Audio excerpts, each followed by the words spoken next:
Hi, I'm Anna from Shiny Happy Art, and this video leads on from my previous colour wheel version, my colour wheel video, which was about the cool colour wheel.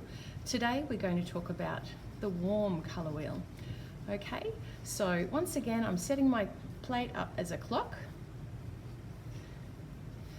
and we're going to mark the primary colours at 12 o'clock, 4 o'clock, 8 o'clock, and that leaves us room for our tertiaries. I'm just going to put and secondaries. So I'm putting a square around the secondary colours and a circle around the primaries, which leaves the tertiaries. Okay, so in terms of a warm colour wheel, these are the colours that I would choose if I was setting out to paint a landscape, for example. And the red that I'm going to choose is Pyrrole Red. Any sort of fire engine red I would refer to as a warm red. Diarylide Yellow or Acrylic Yellow, anything that's slightly orangey yellow would work as a warm yellow. And here I'm using Ultramarine Blue as a warm blue because I think it lends itself, or it leans towards a mauve colour, and in my eyes that makes it work well as a warm blue.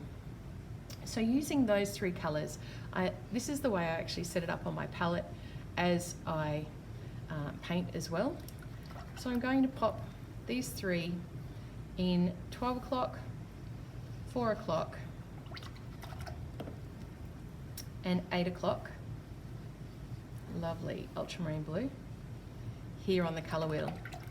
Now to mix my secondaries, you want to start with the colour that is the least heavy in tone, so it's a lighter colour.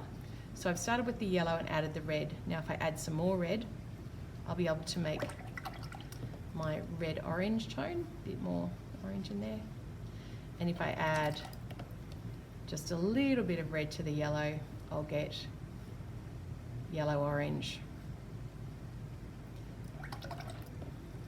Probably a bit more yellow in that mix.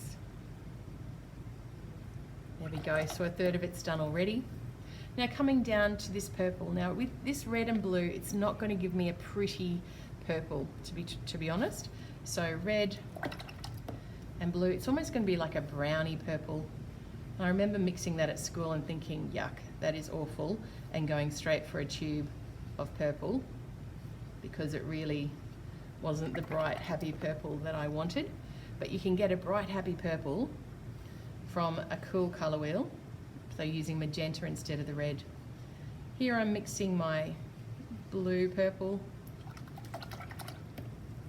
and finally green, once again starting with the colour that is lightest in tone, yellow, adding a bit of blue to that, and I'll get this sappy green tone.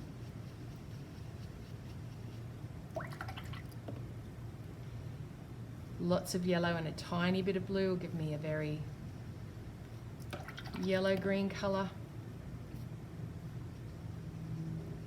And with a lot of blue, I'll get a blue-green. And as you can see, these are really useful colours for landscapes. Now I'm just going to pull down a bit of each colour into the number to show you what it's like in a more transparent version. So lots of water and a little bit of paint. And this is how you can use acrylics like watercolour. If you use a lot of water, the difference is that it won't shift. It can't be reactivated when you're using acrylics. Whereas if you're using watercolour and add water to it, even when it's dry, it should reactivate. That won't happen with acrylics. And sometimes that's a handy thing if you want to give the impression of watercolour but have some sort of permanence. You can certainly use watercolour like acrylics. Sorry, acrylic like watercolour. Just finishing it off there with this translucent version. As I mentioned in the last video, if you're using a student quality paint perhaps that isn't quite as pigmented as these artist quality paints that I'm using here today, you might not be able to get that opacity, but adding a lot of water, give it a go. You won't know until you try with your own supplies. But there you go, that's a version of a warm colour wheel that's particularly useful for paintings of landscapes and natural scenes.